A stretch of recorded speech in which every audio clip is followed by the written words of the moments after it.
वजीर आजम इमरान खान साहब कहते रहे कि किसी के दबाव में आकर एनआरओ नहीं मिलने वाला, कोई चक्कर नहीं है, एनआरओ नहीं दूंगा। फिर अपोजिशन जमातों ने एफएटीएफ बिल की मुखालफत शुरू कर दी और ये तक ना सोचा इन लोगों ने कि अगर मुल्क ब्लैक लिस्ट में चला गया तो फिर नुकसान किसका होगा? इनके अपने मुल्क का होगा। पाकिस्तान कभी भी मुआशी एतबार से ऊपर नहीं जा सकता।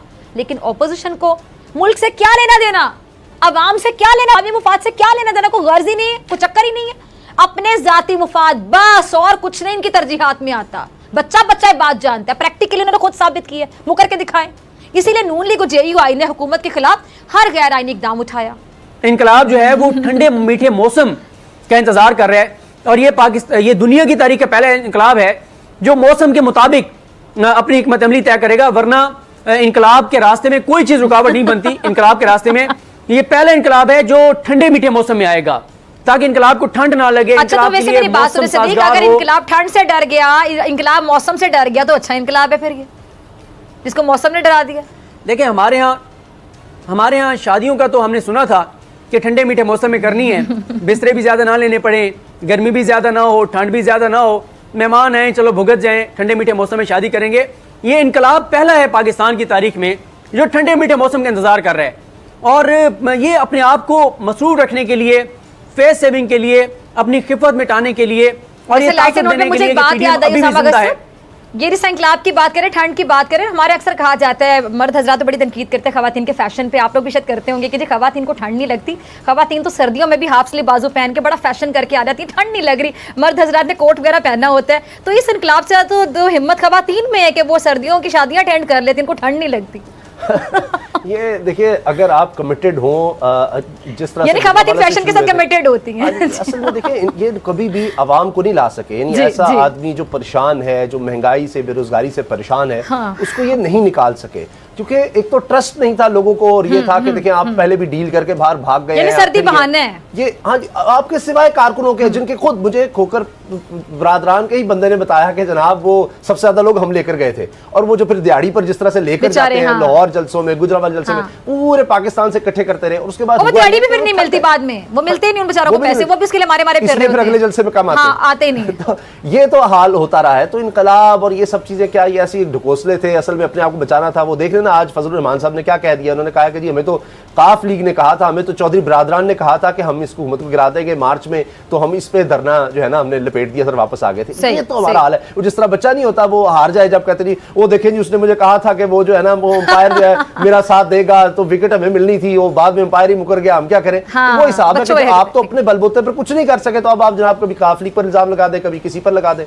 और फिर अब आजा साद रफीक ने जो प्रेस कॉन्फ्रेंस की उससे आप देखने का क्या हाल हो रहा है। जो तहरीक शुरू हुई थी जजेस को कि जी हम तुम पर जिंदगी तंग कर देंगे, तो ये कर देंगे, हम लोहे के चने हैं, तुम्हारे दांत टूट जाएंगे मिचवाने, उसके बाद फिर जनरल्स तक आई। अब हाल ये है कि ख्वाजा साद रफीक साहब ने ख्वाजा आसिफ के वो बिल्डिंग गिराने पर कहा है कि हम लिस्टें तैयार कर रहे हैं अफसरों की, जिसने ये सारा कुछ कर रहा है तो बाज आ जाओ, यानी जब हमारी गवर्नमेंट आएगी तो हम तुम्हें देख लेंगे। ये चंद दिन तक खाक रूबों तक आ जाएंगे कि जनाब तुम देख लो, हम तुम्हें नहीं छोड़ेंगे, ये जो तुम बता रहे हो कर रहे हो। ये अब खत्म हो रहा है। अवाम के लिए एक बड़ी खुशखबरी और वो ये कि चीन से तोहफे में मिलने वाली कोरोना वैक्सीन की पहली खेप पाकिस्तान पहुंच गई। अब अगले चंद दिनों में मुल्क भर में वैक्सीनेशन का अमल जो है वो शुरू कर दिया जाएगा। पहले कोविड-19 के खिलाफ जंग लड़ने वाले फ्रंट लाइन हेल्थ वर्कर जो केयर वर्कर्स हैं उनकी बारी आएगी और दूसरे मरहले में जो वैक्सीन है पहले 60 और फिर 50 साल से ज्यादा उम्र के लोगों को लगाई जाएगी और अगले 4 से 5 महीने में आबादी के बड़े हिस्से को ये वैक्सीन लगा दी जाएगी। हुकूमत की जानिब से दर्जा हरारत को बरकरार रखने और वक्त बचाने के लिए सिंध, बलोचिस्तान और गिलगित बल्तिस्तान को वैक्सीन तैयारों के जरिए फराहम की जाएगी। वैक्सीनेशन के पहले मरहले के लिए पंजाब में 189 और सिंध में 14 मराकज़ कायम किए गए हैं और खैबर पख्तूनख्वा की अगर मैं बात करूं वहाँ पे 280, बलोचिस्तान में 44 और इस्लामाबाद में 14 वैक्सीनेशन सेंटर कायम किए जा चुके हैं। आज़ाद कश्मीर में 25 और गिलगित बल्तिस्तान में 16 मराकज़ के जरिए वैक्सीनेशन की जाएगी। इस पर बात करने के लिए मेरे साथ मौजूद हैं वज़ीर आज़म के मुआफ़िक़ फैसल सुल्तान साहब, किसी तारुफ के मोहताज नहीं। डॉक्टर साहब बहुत शुक्रिया, वार्म वेलकम। डॉक्टर साहब, वज़ीर सेहत पंजाब डॉक्टर यास्मीन राशिद कहती हैं कि कोरोना वैक्सीन के साइड इफ़ेक्ट्स बहुत ज़्यादा हैं, कुछ ममालिक में कोरोना वैक्सीन लगाने से अमवात भी हुई हैं, इसलिए हर शख्स अपनी जिम्मेदारी पे, अपनी रिस्पॉन्सिबिलिटी पे ये वैक्सीन लगवाएगा। सर साइड इफ़ेक्ट्स क्या हैं इसके, आवाम को वैक्सीन के साइड इफ़ेक्ट्स से ज़रा आगाह कीजिए क्योंकि लोग बड़े परेशान हैं कि वैक्सीन अब लगवानी चाहिए नहीं लगवानी चाहिए।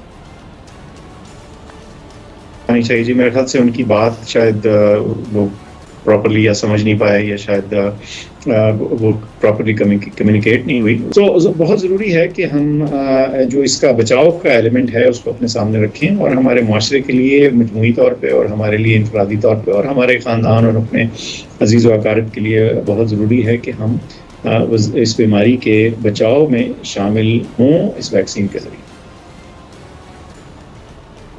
ठीक है। अच्छा डॉक्टर साहब, किसी भी शख्स को या कोरोना मरीज को अगर ये वैक्सीन लगाई जाएगी कितनी देर तक ये मौसर रहती है, ये भी ज़रा बता दीजिएगा। अच्छा, इस वक्त तो ये ख्याल किया जा रहा है कि इसके जो असर का जो दौरानिया है वो अच्छा खासा है, कम से कम कई महीने तो ज़रूर है, और ये भी मुमकिन है कि इससे भी बहुत ज़्यादा हो। तो ये चूँकि ये इवॉल्विंग साइंस है, इसके बारे में बहुत हद तौर पे इसके ड्यूरेशन और प्रोटेक्शन पे बहुत ज़्यादा नहीं कहा जा सकता, लेकिन हम समझते हैं कि कई महीने है और आपकी जो बीमारी की मौजूदा लहर है इससे बचाव में इसमें वाज़ेह फ़र्क आ सकता है। ठीक है। अच्छा, ये भी हम जानना चाहेंगे कि पाकिस्तान में किन ममालिक की जो वैक्सीन है वो अप्रूव कर दी गई है? जी बिल्कुल ऐसे है कि ये साइनोफार्म वैक्सीन सबसे पहले अप्रूव हुई, एस्ट्राजेनेका साथ ही आगे पीछे हुई, दोनों एक आध दिन का फ़र्क था दोनों में।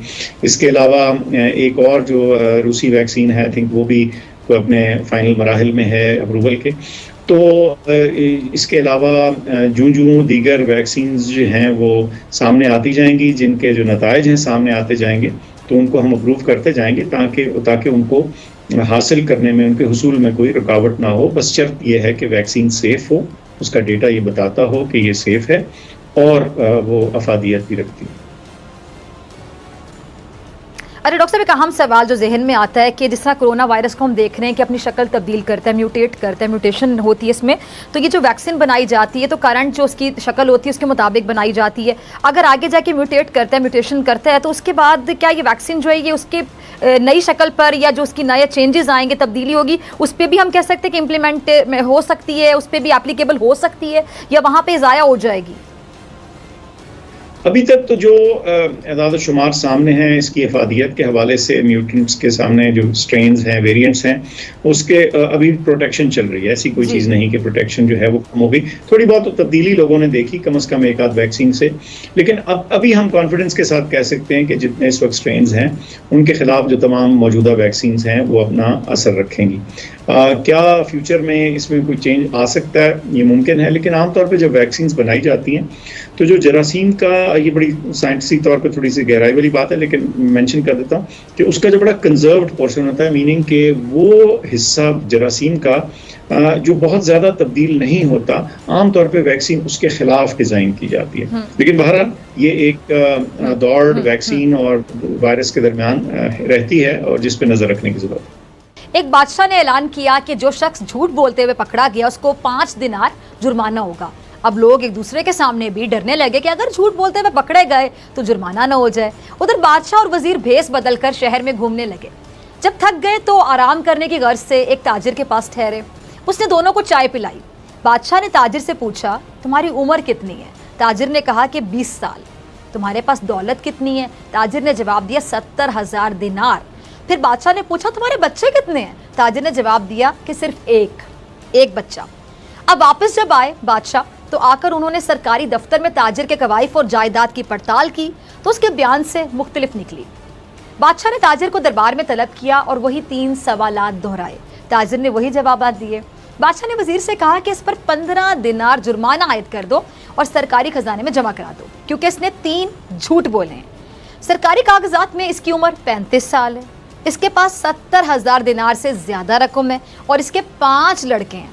ताजिर ने कहा कि बादशाह सलामत, जिंदगी के 20 साल ही नेकी और ईमानदारी से गुजरे और मैं इसी को अपनी उम्र समझता हूँ। ज़िंदगी में 70,000 दिनार मैंने एक मस्जिद की तामीर में खर्च किए, इसी को मैं अपनी कुल दौलत समझता हूँ। और 4 बच्चे नालायक और बदअखलाक हैं, एक ही बच्चा अच्छा है, उसी को मैं अपना बच्चा समझता हूँ। ये सुनकर बादशाह ने जुर्माने का हुक्म वापस ले लिया और ताजिर से कहा कि हम तुम्हारे जवाब से बहुत खुश हुए हैं। तो वक्त वही शुमार करने के लायक है जो नेक कामों में गुजर जाए, वही दौलत काबिल एतबार है जो राह खुदा में खर्च हो जाए, और औलाद वही है जिसकी आदात नेक